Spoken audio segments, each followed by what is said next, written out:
Hello, everybody. Welcome wherever you're listening throughout the world. I am excited today. Hold on, let me take a deep breath. I might not be doing it right, but our guest will tell me what I'm doing wrong. Okay, center yourselves. I'm ready for this guy. I'm pumped. I don't even count my breath. Avi will do it for us. Okay, today we have Avi Greenberg, who understands the unique challenges of performing in a high-paced atmosphere while also trying to stay fit, sane, and happy. I know during my workday, I sometimes forget that I'm not just my workday. I'm a lot more than that. So Avi's talents help build team trust and personal wellness through fun and transformative breath work. And he's on a mission to lead all people that he works with one step closer to personal and professional fulfillment. Now, Avi is certified in a variety of different methods that pertain to breath work.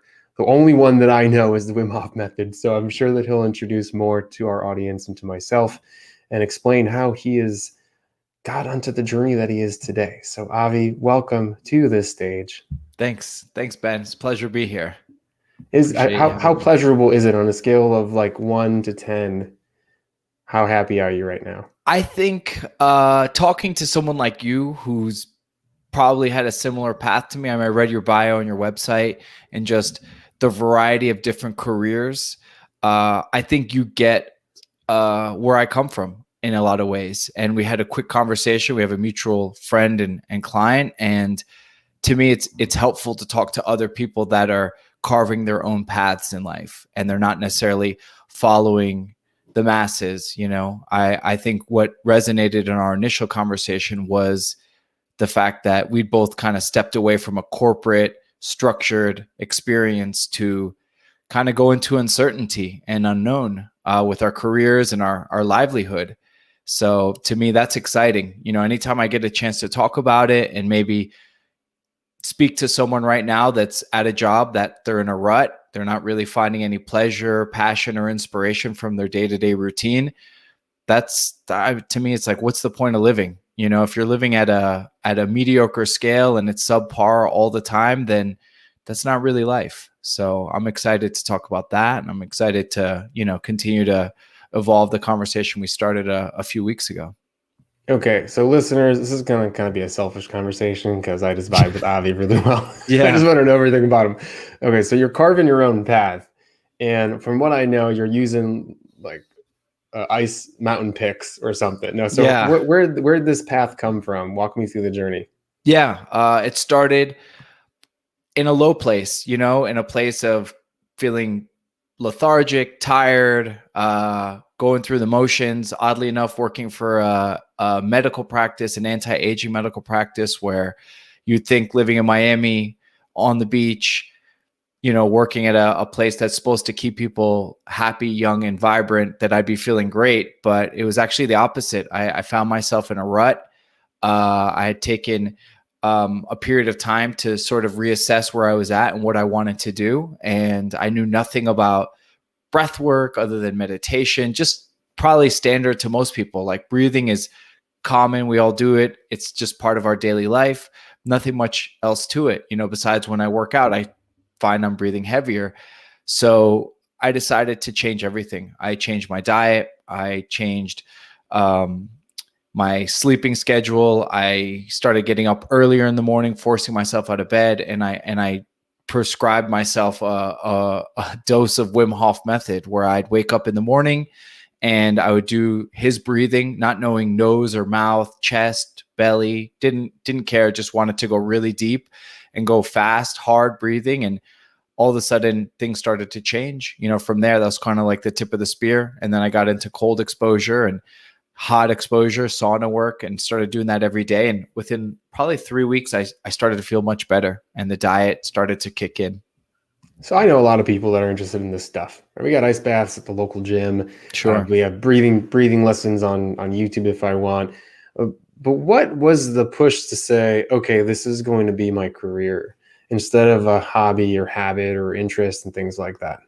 Yeah, I met a Wim Hof instructor in Miami. He was in the first group of U.S. instructors, a guy named Benjamin Pelton, and he could see that I was excited about the method, and I was talking to him about it all the time. And he's like, "You should get certified." He's like, "I've got dozens of certifications, from movement to kettlebells to all these different things, and nutrition, and Wim Hof's the best one.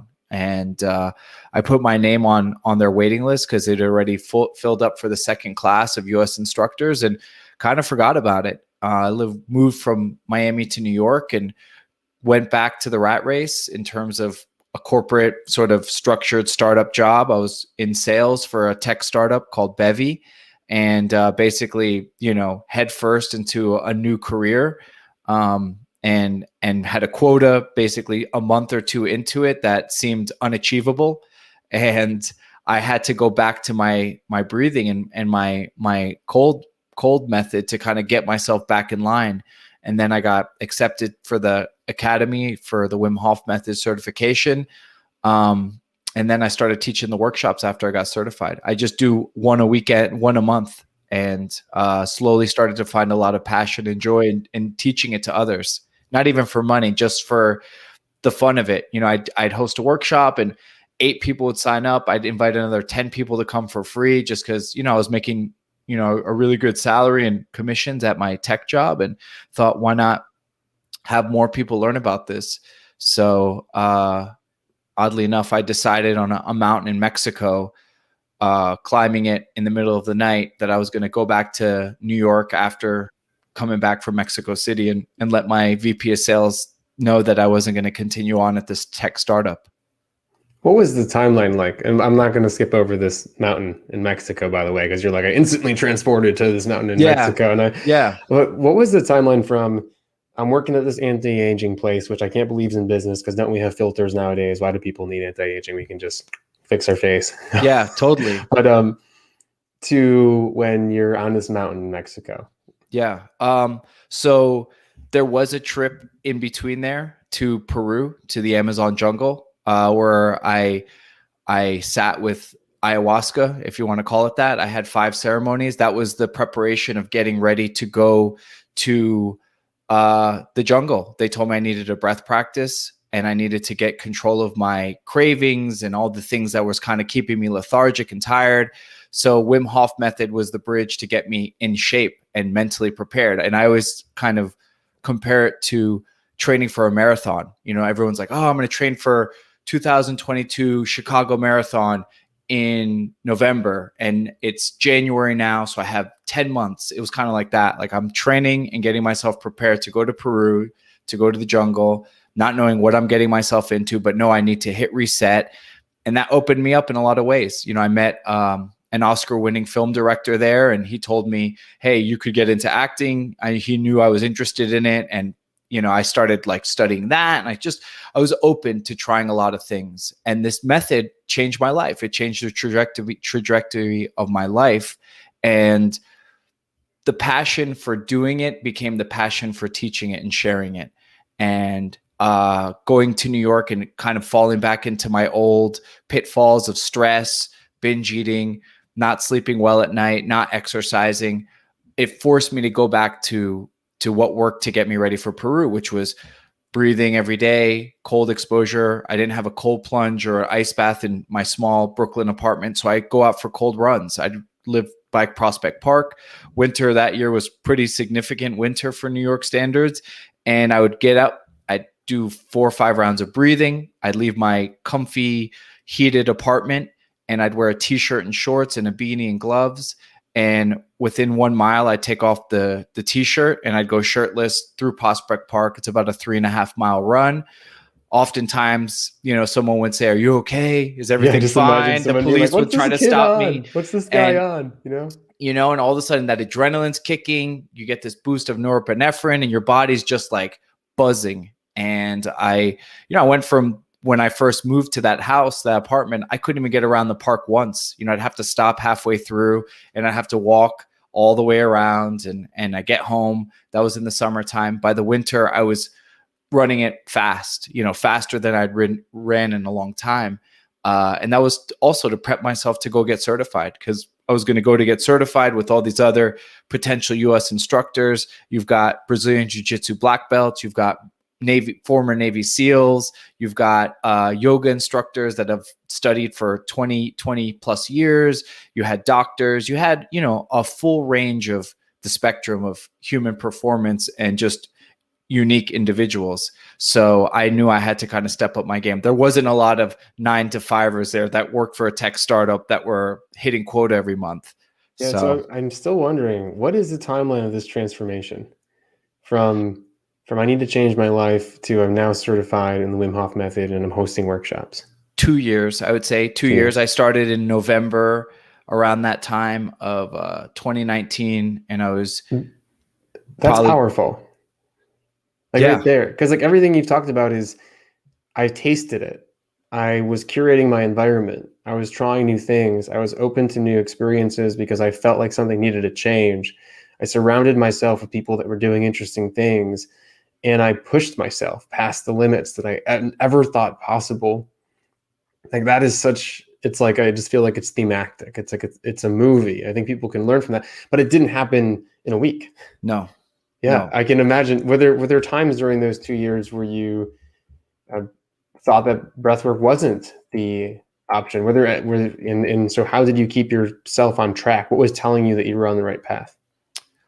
I was navigating based on how I felt. So when I started to feel better and I started to sleep better, and my cravings and my, the way I was eating, when those things started to change, I knew I was on the right path. And, the first time I hopped into a cold plunge, I was out of it within 2 seconds, 5 seconds. I didn't know how to sit in there. There was no coach or guide telling me. I never did, I never played high school football and was forced to go. I played, high school lacrosse, and they'd say, put your foot in, and you put it out after a minute.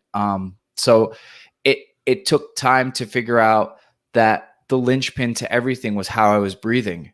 My breathing was affecting my stress, my mood, my sleep. You're talking to a chronic mouth breather, and it sounds funny to say, but for 20 years. And I mean, it's funny because, it's an insult to call someone a mouth breather, but I was legitimately congested for 20 years from mouth breathing, from smoking. I'm going to use that next time, by the way. I mean, if I get angry at someone at like the grocery store, I'm going to be like, hey, mouth breather. Yeah, the truth is they probably are, because they're wearing a mask these days and it's hard to breathe through your nose with a mask on. So I didn't know. And when I started Wim Hof Method, I didn't know about nose versus mouth. And that's when I started studying other practices and other modalities and started learning from other teachers and reading books on breathing, and started to realize that, yeah, the cold, the heat, it's all amazing. But if my breathing's off or dysfunctional in any way, it's going to have a cascading sort of avalanche effect on everything else in my body, from my mood, my posture, my energy, my performance, my sleep. So it's like this foundational piece to everything we do, because it's non-negotiable. I mean, I'm sure you've tried fasting. You can go days without eating, without drinking. You can go, I have a 10-month-old upstairs. I can go days without sleeping. I've proven in the last 10 months. Breathing is non-negotiable. You can barely go a minute or two without breathing. So if it's off and it's not the way it's supposed to be done, or it doesn't feel satisfying or satiating, or it's through the mouth or the chest, or all these different details, it's going to throw a lot of other things off. Okay, throw some knowledge at us, because the listeners maybe are just like, breathing. I breathe all the time. I'm breathing right now. I don't need a coach to do that. It's like getting a walking coach. Who needs So tell us the truth about breathing and why it's important. Yeah. So it's, again, something that we do 25,000 times per day. Whether you're an executive, you're a professional athlete, you're a stay-at-home parent, you're breathing all day long. And if you're holding your breath, or you're taking big gasping breaths through your mouth, like it's causing stress to your system. If it's done through the mouth, it's not filtered. It's creating a disparity and an intolerance for carbon dioxide. There's beliefs, and it's founded in the Buteyko method, where Buteyko was this doctor who believed all of our health issues, our modern health issues, are caused by over breathing and mouth breathing. So, I train in jiu-jitsu. The black belts, they don't breathe through their mouth when they're training, when they're rolling, when they're going full tilt. They breathe through their nose. They don't even know why they do that. They just do it. It's just this instinctive thing. And a lot of people have that ability. Most people are disconnected from their breathing. So when I work with an executive, or I work with a company, and I start breathing with, let's say, a corporate breathing session, most of them, that's the first conscious breath they've taken all day. So if they're holding their breath and they're sitting on back-to-back Zooms, or they're an attorney and they're talking through meeting after meeting after meeting, and they have no idea why they're so gassed and spent after 5 hours straight of meetings, it's probably because they're holding their breath and they're breathing through their mouth nonstop. So there's no filter there. They get no nitric oxide when they breathe through their mouth. Nitric oxide is this chemical that we produce in our nasal cavity and in our lungs, but it's only accessible through nasal breathing. Nitric oxide is a vasodilator. It's a bronchodilator. So it opens up your blood vessels. It opens up your lungs. They're actually treating patients with COVID with nitric oxide, but we produce it naturally. It helps your brain function better. Cognitive function is directly correlated to how you're breathing. Chronic inflammation of the sinuses has proven to affect memory, attention, retention, depression. So you just talk about these common issues. I mean, how many clients do you know, or people that you know, suffer from brain fog, lethargy, fatigue, binge eating? All these things can be corrected by maybe a few adjustments with how they breathe, maybe putting on mouth tape to go to sleep at night to ensure nasal breathing through the night. If you're mouth breathing for 8 to 9 hours of sleep, you're probably suffering from sleep apnea, snoring. Your partner is definitely not happy, and it's going to affect your mood, your energy, and your appetite. I kind of played on both sides of the spectrum. So I know when I'm at peak shape and I'm feeling my best, my nose is clear, I can breathe easy, my CO2 tolerance is much higher. When I'm stressed, when I'm not sleeping as well, when I'm eating poor inflammatory based foods, everything goes off. Yeah, it is incredible how much of an emotional regulator breathing is, and how the lack of consciousness attached to our breath can actually create emotions or health issues. Totally. Direct correlation to your heart rate too. Let me just take a pull of my vape real quick. 1 second. Yeah, go ahead, please. I'm just kidding. Just kidding. Direct correlation to your heart rate too. So how do you speed up your heart rate? Inhale increases heart rate. Exhale decreases heart rate. Most people don't know that. People that suffer from anxiety, panic, stress, a lot of people these days, what do they do when they're stressed and they're anxious? Take this big breath. They lift their shoulders and they don't get that full satisfying breath. So what does that do? That initiates more stress in the system. That creates this stress response. Take another deep breath. That's a stressed breath. They don't realize the exhale, breathing through your nose, that actually lowers your heart rate. That calms you down. So most people I work with, I'd say 90% of them, when we start, the breathing's off. It's dysfunctional. We work on building their foundation up, their proper breathing habits. And then we slowly from there create exercises, a routine that gets them higher cognitive function. I mean, who wants to reach for that cup of coffee at 2 p.m. when you should be starting to kind of settle into your afternoon? Maybe 10 minutes of breathing helps you avoid that afternoon cup of coffee, that tired kind of streak that we all get after a big lunch. 20 minutes of breathing, 30 minutes of breathing gives you a pep, gives you a little bit of a sharper mind to work with for the rest of the day. Maybe you're going into an afternoon workout, those kinds of things. It's a big difference as opposed to that cup of coffee that's going to totally screw up your sleep for the night. So what do we do if we're now thinking, okay, I need to do something about my breath, other than go work with you or reach out to you, which I suggest all our listeners do, and I'll put your contact information in the notes. But what can we do right now to take control, a little bit more control over our breath, and give ourselves all those things that you said: posture, to reduce anxiety, regulate our emotions a little bit more, maybe even curb, I'm not sure if you said this, but curb cravings as well. What do you suggest in terms of some sort of strategy or breath work? Maybe it's one breath. It doesn't have to be this extravagant practice. If you're really in a rut, maybe it should be an extravagant, deep practice. But if you're just trying to navigate a busy schedule, have a transition from finishing work, going into your family life, your nighttime activity. Maybe it's 5-10 minutes in between. Maybe there's a transitional 5 to 10 minutes in the morning from waking up to going right into emails, right into your phone, right into your, laptop. The one I recommend most is a 5-second inhale, 5-second exhale through the nose. No holds, just easy in, easy out. Takes 5 minutes to do. It gets you to 6 breath cycles per minute. 6 breath cycles per minute is considered a sweet spot for your nervous system, for your brain, your digestion. I mean, think about moments where you've been in high stress. You're either breathing heavy, hard, fast, maybe shallow, or you're holding your breath. You're trying to keep tight. You're trying to stay focused. You hold your breath. 5 in, 5 out, 5 minutes, 10 minutes is enough to slow everything down. Heart rate, kick your digestion back on. It's great after a meal. If you're out on a walk with your loved one, alone with your dog, just slowly breathe in and out. I recommend my clients and the people I work with just become more aware of how you're breathing. If you're noticing big gasps or holding your breath at times, take a moment. Just take a few easy breaths in and out through the nose. Slow it down. There's ways you can energize your breathing too. If you're like me and you were suffering from being tired and not having enough energy, there are exercises that can initiate more energy in your system. Typically, the inhale is more energizing. Like I said earlier, the inhale raises your heartbeat. The exhale slows it down. So if you want an energizing breathing exercise, focus on maybe double inhale.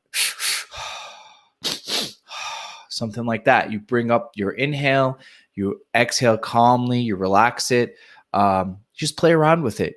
Everyone's different. What might be good for you might not be good for, another person.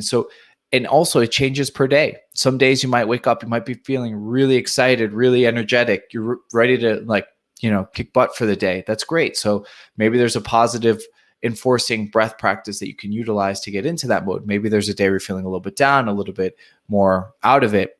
So becoming more aware of where you're at is helpful.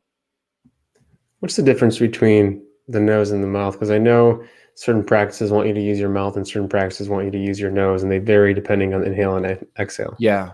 I would say most practices that want you to use your mouth typically are going to be almost a psychedelic style of breathing, like a holotropic, a rebirthing. You're in Austin, Texas. There's a lot of that going down there. People have emotional releases in those kinds of sessions where they're breathing heavy, fast, deep.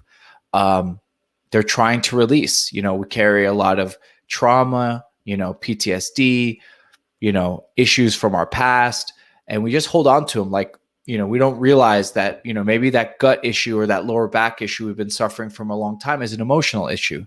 So people do these holotropic breathing sessions, and it's almost like a psychiatric session or a session to help you alleviate some issues that you might be having emotionally. So typically those are the ones that are mouth breathing. Dan Brulé, who's someone I've learned from also, and he wrote a great book called Just Breathe, talks about if you're doing a breathing exercise and you're using your mouth, like this emotionally clearing exercise, using your mouth is like akin to using a pressure cleaner to clean your driveway, and using your nose is like using a squeegee in a spray bottle. So the mouth is going to get you really deep. You're going to go really deep. And on a chemical level, what you're doing is you're creating a bigger discrepancy between your oxygen and your carbon dioxide. The mouth is a bigger vessel than the nose. The nose is much smaller. So the volume of air you're bringing in and the volume of CO2 you're pushing out is much higher. So you're moving yourself to a more alkaline state. That alkaline state gets your body tingling, buzzing, humming, all the interesting sensations you might feel. So I normally wouldn't prescribe that to someone that I'm just working with, just in my background. What I do is when I work with someone, I try to get them first to have the proper breathing mechanics. Can they breathe through their nose for a full session? Can they hold their breath on an exhale for a little while? Do they have tolerance for CO2? Can we develop that? Can we build that? Can we create a really strong structure? And from there, we will expand on it and start to get them into maybe a little bit more of a deeper, expansive breath work that might take them out of their prefrontal lobe, take them out of that part of their brain that's saying, hey, did you send that email? Did you, write that invoice out? Did you do all these basic things that you're constantly working on? That modern brain, some call it the monkey brain, that's constantly on.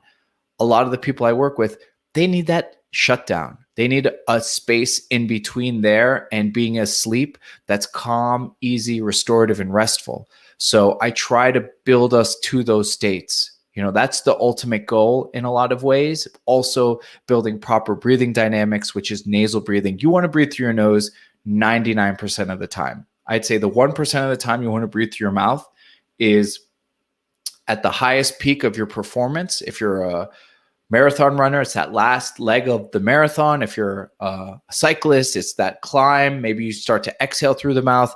There's this concept called breathing with the gears. So if you think of your breath like a car, old, stick shift car, first gear. So let's say you're a runner, Benjamin, and you're out for a run. First gear is your first 2 miles, mile. Nose in, nose out, calm, easy, cyclical. Easy, steady. Second gear, nose in, nose out, non-cyclical, faster breathing. So the CO2 is starting to build up. When you want to dump CO2, you have to move more air in and out. So it's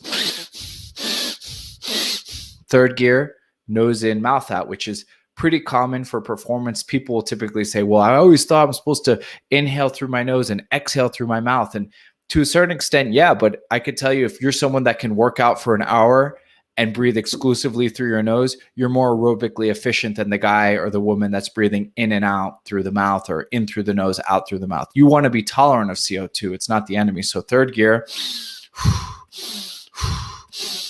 a lot of times on a run, I'll go to third gear and then I'll try to downshift back to first and second gear to keep my heart rate low. Fourth gear, mouth in, mouth out, cyclical. Fifth gear is redlining. So I used to, do a lot of boutique fitness, Barry's Boot Camp, spin classes. I lived in New York, so we had our pick of boutique fitness. So you'd be on a treadmill at a Barry's Boot Camp class. You'd have like 10 people next to you. It's this vanity exercise. Everyone's looking at this mirror and these nightclub disco lights. And we start running because half the class is running on treadmill. The other half of the class is on benches with weights and that type of stuff, like a HIIT class.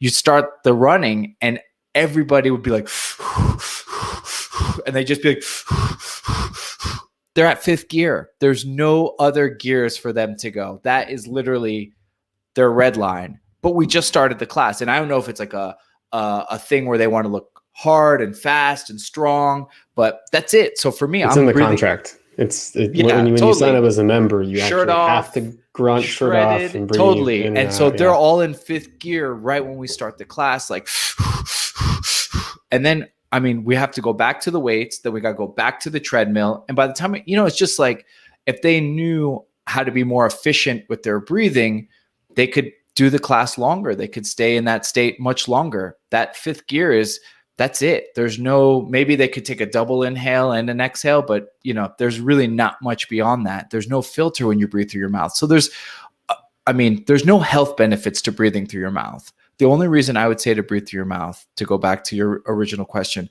is just for that deep, expansive breath experience. Otherwise, everything's through the nose. Yeah, I just want to highlight Carla's comment real quick. She said she had a bad cold for a week, so she's glad now that she can breathe through her nose again, but that she's been trying some various workshops. We had a big virtual day camp not too long ago. We had a holotropic breath work instructor, and so that was a really amazing experience. It was the first time that I actually tried something like that, and yeah, it was very psychedelic in a way. It's intense. It's hard to do too. It's not easy to push yourself to that state through breathing. It takes time. And also something you might notice when you breathe through your mouth for a holotropic or any kind of experience, your nose gets congested. So when you breathe through your mouth, it causes inflammation and congestion in your nose. So basically your nose goes offline. Your mouth starts breathing. There's this response where your nose gets full, stuffy, itchy. People start sneezing. It happens to me. I lead breath work, and typically I'll start slow, easy, steady, and we'll work our way to kind of that fifth gear. And if I'm breathing with everyone, by the end of it, my nose kind of gets congested. It depends, but it's the same if you go to sleep at night and you wake up in the morning and you can't breathe through your nose is completely stuffed, or you suffer from seasonal allergies. That can be alleviated by strict, consistent nasal breathing. Your nose can clear allergies, that pollen issue that so many people suffer from can all get better. People with asthma, a lot of issues caused and effect of respiratory issues. Well, I want to go do some clearing breaths right now, and because this has been incredible. When you hear something, you just want to go do it. So hope everyone does as well. Hope you guys take greater control and have greater awareness of your breath after this. And please reach out to Avi to learn more about how you can work with him. We didn't even get into the association with cold and temperature, which I think is really interesting. But how could our listeners learn more about you and reach out? Yeah. I teach 2 times a week. I do open sessions through Zoom. So they could find me at my website, avigreenberg.com. I'm on Instagram at Avilu, Avilu. So they could always reach out there. I offer corporate sessions, private sessions. I work with a lot of big and small companies. So, May is Mental Health Awareness Month. So it's definitely a busy month right now for companies that are trying to instill holistic healing practices. Breathing's an easy one. Breathing has been a really nice transition to this sort of work from home experience that's happening because, and I know you experienced it in your holotropic session, you can be guided in breath work and be across the world or across the country from someone. And if you follow their cues, you will have the experience. That's kind of the cool thing about breathing. Whereas, I'm still trying to figure out how to take my yoga class from my favorite instructor in New York and actually have the same experience that I used to have. It's probably not the same with breathing either, but you can still go deep and you can still down regulate. The greatest and most powerful tool that anyone can actually use. It doesn't require any, like you said, other than just proper instruction. Yeah. It's a great reminder. Thank you, Avi. This has been wonderful. My pleasure. Really, it was enjoyable on my end. Yeah, I feel more centered as well, which is a gift that I think you are bringing to the world and that you offered. Cool. Yeah, I've heard that before, not from my partner, but from others.